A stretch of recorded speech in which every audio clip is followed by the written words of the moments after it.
In this video, I'm going to show you how to fix Disney Error 4170.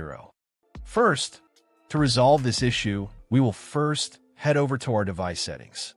From here, scroll down and tap on General. Once you're in the General Settings tab, look for iPhone Storage option and tap on it. Over here, you can either search for the app or you can scroll down and look for it. Then tap on the app. On the next screen, you need to tap on the Offload app option.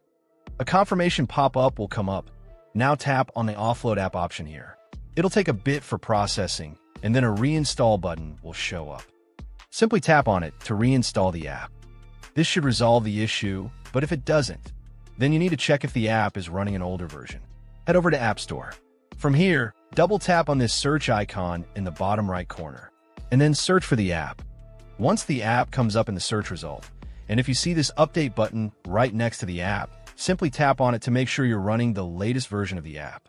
However, if you continue to encounter this issue, then you will need to completely reinstall the app, which usually resolves the problem.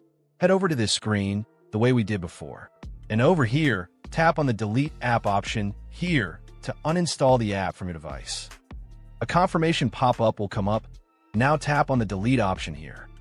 Once uninstalled, open up App Store and search for the app in the search bar. After the app comes up in the search result, simply click on this cloud icon to install it back onto your device. Hopefully, this resolves the issue. If it does, consider sending a super thanks to support our channel.